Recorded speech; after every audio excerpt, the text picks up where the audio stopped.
Terry? No, Terry doesn't. She's looking down. She's tying her shoe. She doesn't want to talk about it. And we're going to have the two components that you mentioned, chat reference and MSF. Right. And we are still going to work with the Southern California libraries with. So we'll have the capability of chat reference to replace that in SMS, which I think a lot of us have been looking at. How can we provide that kind of reference? We've been using the tool for a couple of years, so if you have any questions, we can help. Great. Great.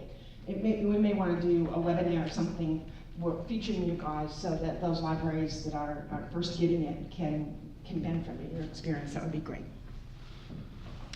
So now I'd like to ask Susan Gallinger, our Vice President, to talk about some grants that each of you can apply for, assuming you approve the budget a little bit later in our meeting. And so you can get ready to apply for some funding through the system. This is really very classy. Linda and crew asked me to talk a little bit about what is now being called Easy Aid. It's a grant program that PLP is going to be doing, and it really is an outgrowth of a program in grant funding that Bayless did a number of 2 or 3 years ago called Innovation Grants. And the innovation grants were grants, Bayless fortunately found themselves a little bit of extra money, and we didn't quite know how to distribute it among our members, and so we decided to do these innovation grants where people could apply for a set amount of money for a particular project, and then they would get that money, and then they would be able to do the project. And I am happy to report that we were the lucky recipients of one of those innovation grants. And what we used it for was to create our Free to Succeed Job Center, which was a job center created as a result of the economic downturns. And in particular, the unique part about it was that it allowed us to fund a part-time counselor, a career advisor who did one-on-one counseling with people who had lost their jobs. It's a great project. We're still doing it with other grant funding beyond Bayless, and it was a really great way to get us a project without having to spend very limited funds that we had in our regular operating budget. Easy Aid is going to do the same kind of thing. It's not going to be as magnanimous as the Bayless grant was, but each of the grants are $750. They are a very simple application process, and that was the piece that made the Bayless grant so great, and we followed that same model. It's a single page, and all it requires is that you put your name and all of your contact information, the description of the proposed project, and it doesn't have to have a lot of goals and objectives and all of that good kind of stuff that a lot of other grants do, and then the total amount requested. And you can submit that to the PLP group, Linda and crew, and they have, I think, Donna, you have copies of the actual applications to pass out. And there's a deadline of June 15th for those awards, and the awards will actually be made on June 30th, and there will be a committee that will decide who gets what of that. But it's a great way to do a small project to get something started that maybe you can't get started any other way, or just maybe even to supplement something you're already doing and take it one step further.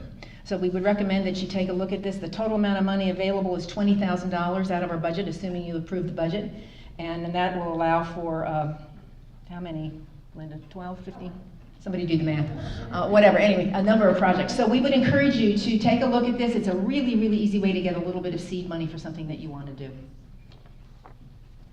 Any questions that I can't answer?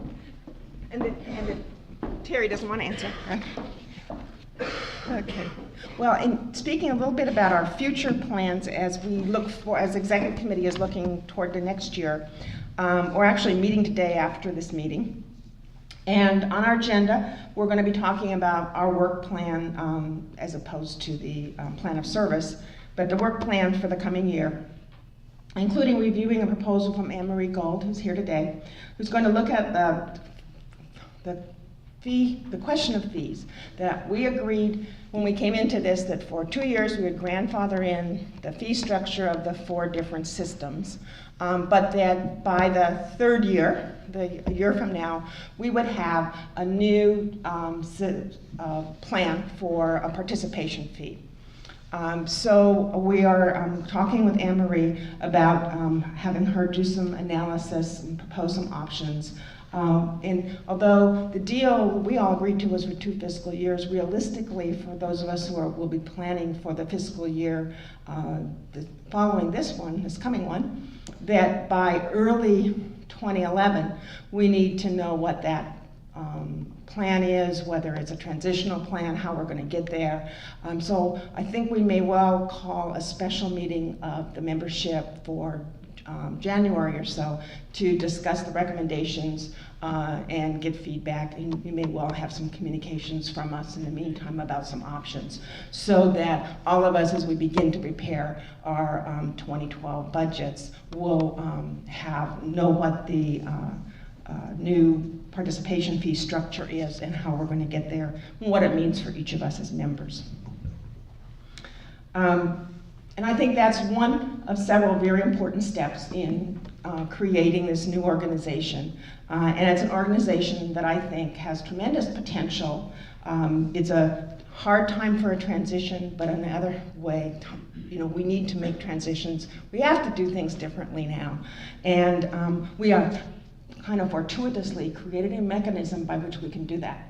Now the question is, do we summon up the imagination, the ability to execute, and the time to really focus on that when so many of us are really absorbed by what's happening locally. But we have a really excellent staff. I think you have a strong executive committee. As we look toward next year, one of our primary objectives, and you see that in the strategic plan, is to improve the communications between those of us who've been busy doing and all of you, so that people know where we're heading and how they can participate and help.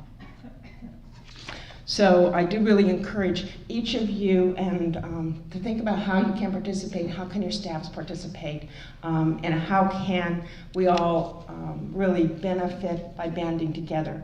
The executive committee has begun to talk about some really exciting ideas, which I think are, by and large, they're reflected in the strategic plan, and then will be fleshed out with very specific activities partly after today's meeting for the coming year, so that we have a plan for which we are accountable and so are you. Now I'd like to announce and introduce our speaker for the day, Arnie Croce.